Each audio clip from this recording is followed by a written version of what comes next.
खुलुमबाय बे समाव फिन खेबसे बडलेण्ड टाइम्स नायगिरि नोंथांमोनखौ बरायदों।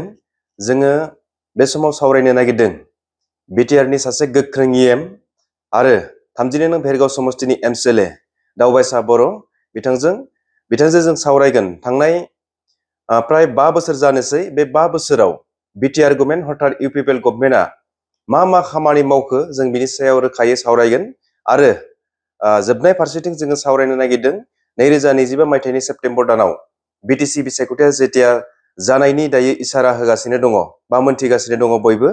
दा बिनि सायावबो जों सावरायगोन। ओंखायनो बे समाव नोंथांमोनखौ बडलेण्ड टाइम्सआव फारि-फारियै बयखौबो नायलांनो थाखाय आं खावलायदों। आरो बे समाव जोङो बडलेण्ड टाइम्सआव मानगोनां इएम दावबायसा बर' नोंथांखौ जोङो सिगांग्रो बरायबाय। खुलुमबाय। बयनिसिमबो आंनिफ्राय सिबिनाय आरो खुलुमनायखौ जासिहरग्रोबाय जोंनि बडलेण्ड टाइम्स नायगिरि गासिबो रायजो राजानिसिम। खोब मोजां मोनदों नोंथांखौ जोङो लोगो मोननानै आरो नोंथांनिफ्राय जोङो बिटिआर गभर्नमेन्टआ आथिखालाव मा खामानि मावगासिनो दङ जिहेतु 5 बोसोर जानोसै बिनि सायाव जोङो नोंथांनिफ्राय माखासे खोथा मोनथिनो नाजागोन आरो जोबनाय फारसेथिं दहाय बुंनाय बायदि जोङो राजखान्थिनि फारसे एसे सावरायगोन। दा बे समाव गिबियावनो आङो मोनथिग्रोनो लाबाय जिहेतु दावबायसा बर' होनना बुङोब्ला बिटिआरआव दायो गोबां सुबुङानो मोनथियो आरो बेयाव मोनथियै फ्राय सुबुङानो खमसै। दा नोंथांनि डिपार्टमेन्टआव जोङो माखासे खामानि जानाय नुदों सेरिकालचारनिफ्राय लानानै स्पर्ट्सनिफ्राय लानानै इउथ वेलफेयार बिदि बायदि बायदि बिथिंनिफ्राय लानानै। दा बे समाव नोंथांनिफ्राय जों मोनथिनो नागिरबाय जिहेतु इउपिपिएल बा दानि गभर्नमेन्टआ बोरैहाय मा खामानि मावदों रायजो राजानिफ्राय बेखौ जों सिगांग्रो मिथिनो लुगैबाय। गोजोननाय थाबाय। जोंनि बिटिआरनि गाहाय खुंगिरि मुस्रि प्रमद बर' बिथांनि दैदेननायाव दानि जोंनि जि सरकार, बे सरकारा थोंजोङै जोंनि सुबुं सम्पद सोरजिनायनि थाखाय जों खामानि मावदों आरो बे सुबुं सम्पदखौ जों गुबुन गुबुन बिथिंजों जों सोरजिनो हायो।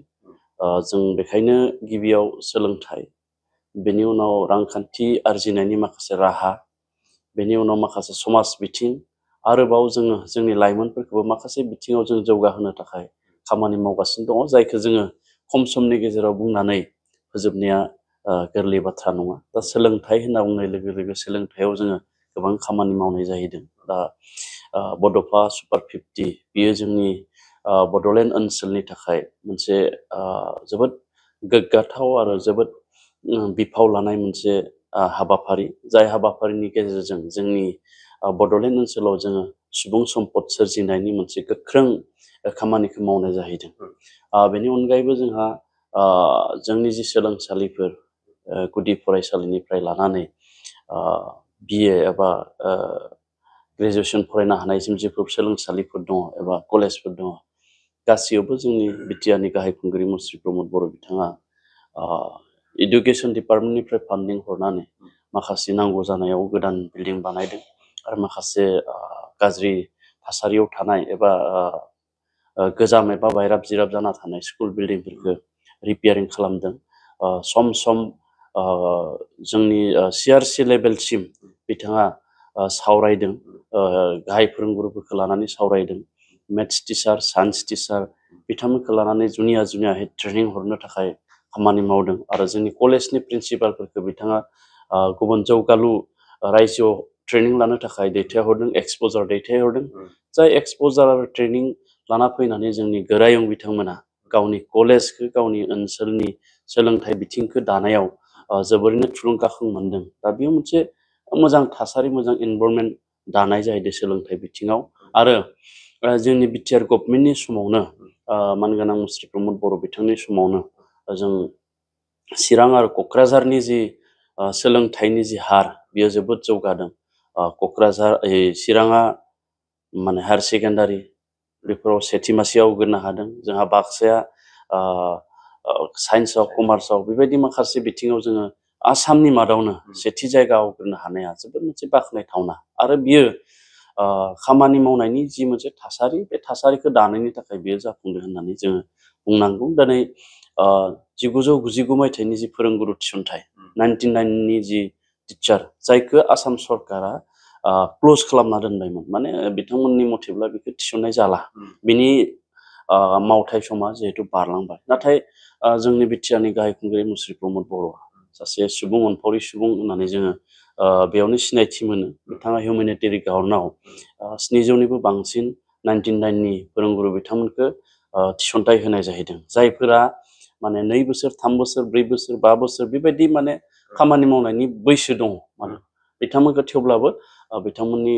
जि साख्रि बेखौ रेगुलाराइज खालामनानै सासे सुबुं अनफावरि महरै सिनायथि मोननो हादों दा बेनि अनगायैबो जिफोर एलपि एमइ हाई स्कुल आरो पिजि टिचार बिथांमोनखौ बिना सार्थ माने खुनु बेले बेजे गैयाजासे जों आवगायनि समफ्राव खोनायो माने रां लाख'नानै फैसा लानानै साख्रि होनाय नाथाय जायफोर दिनै टिचार एपइन्टमेन्ट जालांबाय बिथांमोननाव सोङोब्ला जों बयबो मिथिगोन जोंनि बुंनायखौ माने सोरबाया मानियाबो जानो हागौ नाथाय बिथांमोननियाव थोंजोङै सोंब्ला मिथिगोन बिथांमोना थाइसेबो फैसा माने बेयाव खरसा खालामनो गोनां जायाखै होनाङाखै एपइन्टमेन्ट लानो फैनाय समाव जों सापानिसो जोङो बिथांमोननो लोंहोहरनाय जाहैदों गतिके बेयो मोनसे सुबुं सम्पद सोरजिनाय आरो जोंनि ओनसोलनि रायजो राजा लोगोसे जोंनि ओनसोलनि गासै बिथिंखौ मोनसे बिबान लानाय सासे बिबान लागिरि सासे सुबुं अनफावरि सुबुं महरै जोंनि बिटिआरनि गाहाय खुंगिरि मुस्रि प्रमद बर'आ गावखौनो दिन्थिनो हादों निश्चय जिहेतु नोंथाङा जिमानखिनि जिथु खामानि मावनाय बिटिआर गभर्नमेन्ट बिनि सायाव रोखायै बुंबाय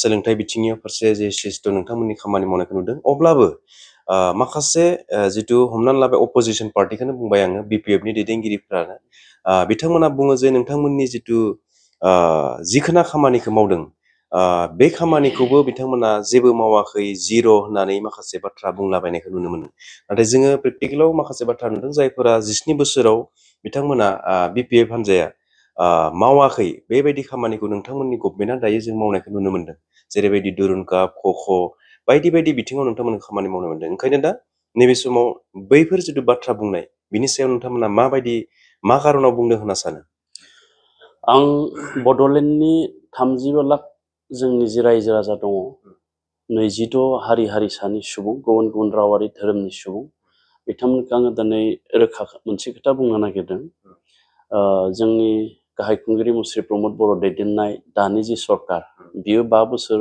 डिसेम्बर दानावसो जाहैगोन आरो आवगायनि जि सरकार आवगायनि गाहाय खुंगिरि मानगोनां मुस्रि हाग्रामा महिलारि बिथांनि जि सरकार बिसायख'थि जानानै 15 बोसोर थारमाने बिथाङा खनथाम टार्म्स बिसायख'थि जानानै सिफ जादों आरो बिनि सिगां बिटिसि जानायनि उनाव बे बिटिसिखौ सलायथ'नो बिसायख'थि जासान्दि सलायथ'नो थाखाय 2 बोसोर बिथांनो सम होनाय जादों जायखौ इन्टारिम होनना बुंदोंमोन आरो बेयावबो बिथाङानो गाहाय खुंगिरि दा जोंनि रायजो राजाफ्रा जोंनि सरकार आरो हाग्रामा महिलारि बिथांनि सरकार बेखौ जुदि रुजुयोब्ला 4 बोसोरखौसो रुजुनांगोन आं हमबाय 5 बोसोर 5 बोसोरखौसो जोङो रुजुनांगोन थांनाय 2003 निफ्राय 2005 सिम बेखौ जोङो बाद होनानै इन्टारिमखौ जों दोनथ'बाय बेनि उनाव 2005 निफ्राय 2010 सिम बेसेबांखिनि खामानि जादोंमोन आरो जोंनि 2020नि डिसेम्बरनिफ्राय 2025 नि डिसेम्बरसिम जों मा मावखो बेखौसो जोङो रुजुनांगोन दिनै साधारन भाबै बिथांमोना जेनेरेलि बुङो अपोजिसन बिथांमोननि दैदेनगिरिफ्रा बा अपोजिसन लिडार्सफ्रा जे जोङो ओरै मावबोबाय जों आमुक बनायबाय थुमुक बनायबाय नाथाय बेखौ 2005 निफ्राय 2010 नि गेजेराव बनायदों ना 2010 नि उननिफ्राय 2015 सिम ना 2015 निफ्राय 2020 सिम बानायदों बे मोनसे सोंलु दा जोंबो जोंनि मानगोनां मुस्रि प्रमद बर' बिथांनि जि नोजोर आरो थांखिजों जि बड'लेण्ड ओनसोलखौ जौगाहोनो थाखाय खामानि मावनाय बेबो जोंहा दिनै जुदि जोंनि बैसोआ जुदि 15 बोसोर जानायमोनब्ला दिनैथ' अनेक सुबुं सृष्टि जासिगौमोन अनेक माने इन्स्टिटिउसना सृष्टि जासिगौमोन दा दिनै जोङो जागायदों जागायनाय खामानिया जोंहा जाबाय आरो जागायामोनब्ला जेबो जोङो बुंनो हायोमोन जे बेयाव जेबो जायाखिसै होननानै दिनै बड'फा सुपार 50 बेखौ मालाबाबो सानफेरनाय जायाखैमोन दिनै गुबुन गुबुन रायजोआव जों नुयो दावराव दावसि माने दासिमबो माने बायदि बायदि माने जाथाय बायदि बायदि माने गाज्रि खामानिफोर सोलिबाय थानायखौ जों नुयो दा बेखायनो जों जिहेतु बड'लेण्ड ओनसोलाव गोलाव बोसोर आन्दलनाव सोमावसारनायाव जोंनि बिमा बिफा बिदा फंबाय बिब' बिनानाव बयबो मोनसे स्ट्रेसआव दंमोन साननायाव दंमोन जे मोनसे दुखुआव दंमोन 2014 सननि सिगाङाव 2020 सननि सिगाङाव जोंनाव मोनसे साननाय दङमोन आंनि फंबाया दिनै टाउनाव ओंखारलांदों न'आव गिदिंफिननो फैनो हाया फैफिनगोन ना फैफिना आंनि फिसाज्लाया दिनै क'क्राझाराव थांदों उदालगुरिनिफ्राय दा उदालगुरियाव क'क्राझारनिफ्राय गिदिंना फैफिनगोन ना हाया बे मोनसे साननाया जोंनि गेजेराव दङमोन। नाथाय 2020 मायथाइनि जि गोजोन मोनसे गोरोबथा जाबाय, बेयाव जोंहा बयबो मोनसे गोजोन गोरोबथाखौ गायसननो थाखाय जोङो मोनसे हाबाफारिबो लानाय जाबाय। आरो दिनै गुबुन रायजोआव बे जायाखै, बड'लेण्ड हेपिनेस मिशन। दा बेखौ सानथावै मोनसे हाबाफारि बियो। गोजोनखौबो जे जोङो मोनसे मिशन लानानै खामानि मावनो हायो। मानो होनना बुङोब्ला जोङो खोथाजों बाथ्राजों गोजोन गायसननायनि बाथ्राखौ जों बुङाखै। बोरै गोजोन थानांगौ बेनि थाखायनो जोङो मिशन मोनसे लानानै दिनै बड'लेण्ड ओनसोलाव गोजोनखौ जोङो गायसनथारनो नाजादों। आरो गोजोना थायोब्लानो गासिबो खामानिया सम्भब जागोन। सोलोंथाइ, रांखान्थि, बेफार बानिज्य बायदि बायदि। दा बेखायनो गोजोनखौ जोङो गायसननो नागिरदों। दा बड'लेण्ड हेपिनेस मिशन बे मोनसे जोबोद मुंख'थाव मोनसे हाबाफारि। दा बेखायनो आं खावलायगोन जे जोंनि रायजो राजाफ्रा दिनै नुदों बड'लेण्ड ओनसोलाव मा जागासिनो दङ, मा जानो थांगासिनो दङ। आरो दिनै बड'लेण्डआव थानाय 22 हारि हारिसा बिथांमोननि मोन्थाय, बिथांमोननि राव थुनलाइ रैखाथिनि थाखायबो जोंनि बर' हारिखौ जेरैबायदि खामानि मावनायाव बा जेरैबायदि खामानि मावगासिनो बर' हारिनि थाखाय मानगोनां मुस्रि प्रमद बर' बिथाङा एखेलोगोयै खामानि मावदों। मानो होनना बुङोब्ला जों फोथायो बड'फानि जि बुंनाय लिभ एन्ड लेट लिभ, थां आरो थांनानै थानो हो।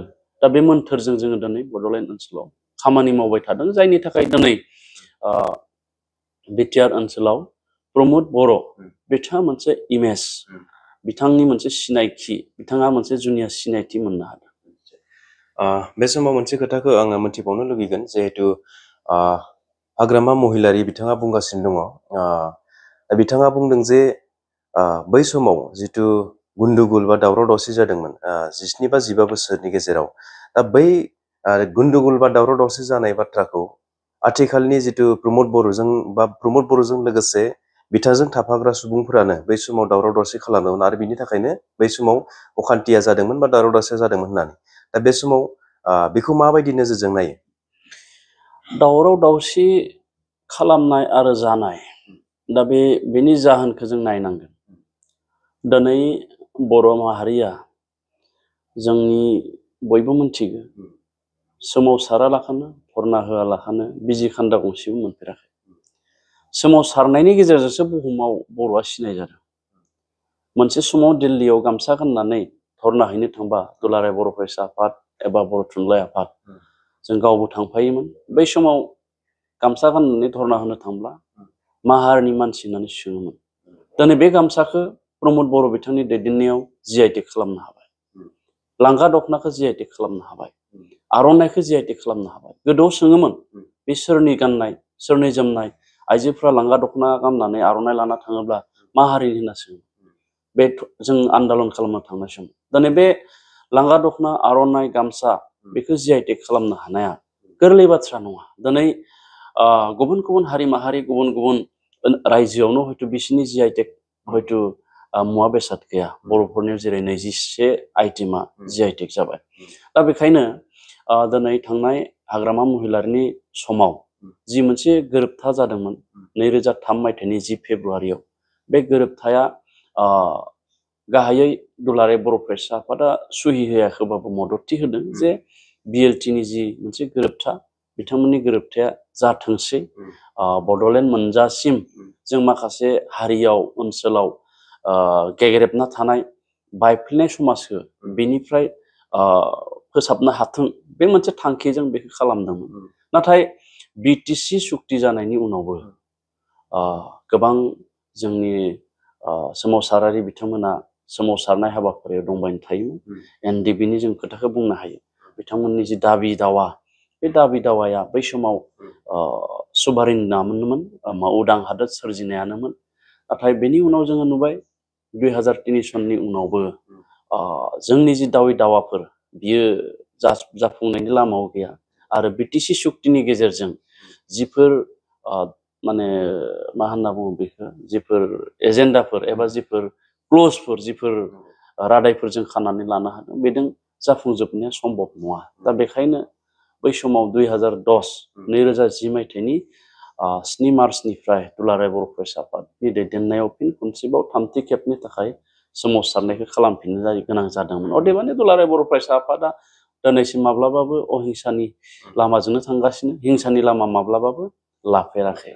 नाथाय बै समावबो NDFB-नि मोनसे फेक्सनानो गावै गावै मोनब्रै फेक्सनालागै जाबायमोन, जाय जोंनि उदां हादोर सोरजिनायनि सोलाय जोंनि हारियाव गावजों गाव दावराव दावसि, गावजों गाव थैलायनायनि मोनसे थासारि बेसो जाबायमोन। दा बेखायनो बै समाव हाग्रामा महिलारि बिथाङा आन्दलन खालामनाय बै दैदेनगिरि बिथांमोनखौ कमप्लिटलि बिथाङा सापर्ट खालामाखै।